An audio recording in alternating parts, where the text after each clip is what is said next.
NFL Today halftime report is sponsored by new loose fit Dockers. Nobody does pants like Dockers. Welcome back, everyone, to our studio in New York. Along with Terry Bradshaw, I'm Greg Gumble. We're at halftime of the game, coming to you from Milwaukee. The Packers leading the Minnesota Vikings by a score of 10-7, and the Green Bay Packers, having come from behind to grab the lead just before the break. Having fun? Having fun. Good to see Sharp finally catch a long pass. Remember, in this game last time they met early in the year, Sharp only had 5 or 6 receptions for barely 60 yards, and the longest pass completion was 16, so finally they get a long one down the field. Packers looking to go 9-5 with a win today. The Vikings would pull even at 7-7. At RFK Stadium in Washington, the Redskins lead the Falcons at halftime, 16-7. A.J. Johnson, his eyes lit up on this one. Well, your eyes would light up too, Greg, even bigger than I've seen them before. As he takes it 69 yards, ball out in the flat. You got to get it out there quick, Bobby, a little bit late. The Redskins have sacked Bobby Hebert 3 times so far today, and they lead at 16-7 at halftime. In Miami, the Dolphins, led for most of the first half, but the Buffalo Bills have grabbed a 26-17 lead. Scott Mitchell has started this game for Miami, has thrown a couple of touchdown passes, but has also been intercepted, and the Miami Dolphins trail 26-17 in the second quarter. In Pittsburgh, Warren Moon and the Houston Oilers enjoying a 20-3 lead on the Steelers. The Oilers have lost wide receiver Webster Slaughter with a knee injury. In Cleveland, Vinny Testaverde has thrown a couple of touchdown passes. The Browns lead the Patriots 14-10 at halftime.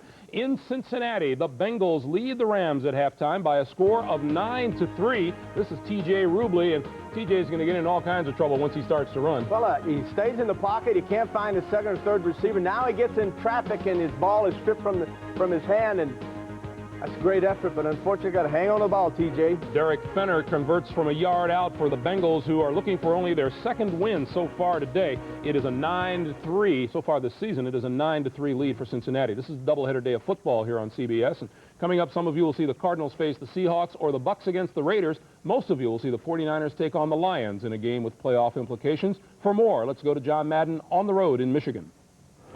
Well, we're just pulling up in Detroit, getting ready to go into the Silverdome. Nice day out for hitting. Too bad we're not playing it outside. But, you know, these are two teams that really have a playoff atmosphere about them. Two teams that can control their own destiny. Two teams that can be playoff teams. You take the Detroit Lions. A week ago, they changed their offensive coordinator. They changed their starting quarterback. They beat the Phoenix Cardinals.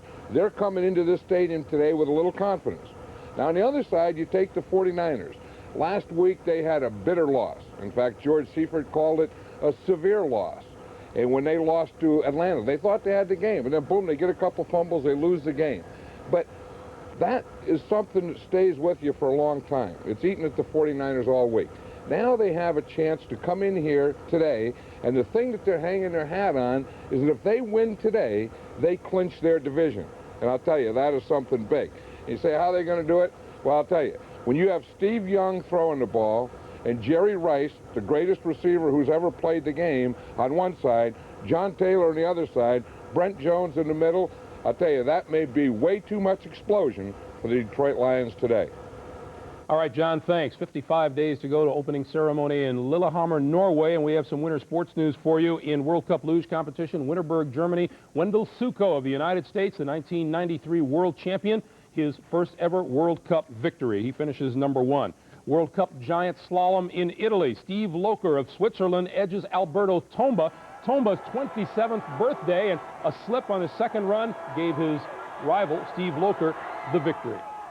In alpine skiing, women's side, Vreni Schneider of Switzerland was the winner in this competition, but the story here was Monique Pelletier of the United States. The 24-year-old from Hood River, Oregon, scores her career best World Cup finish. She finished 5th. Julie Parisienne of the United States 13th. And in ski jumping on the large hill in Engelberg, Switzerland, Jani Ahonen of Finland was the winner. Ahonen, 16 years of age. Tad Langlois of the United States, 25-year-old out of Newport, New Hampshire, his best ever finish. He finished 6th. And the NFL on CBS will continue after this word from your local station.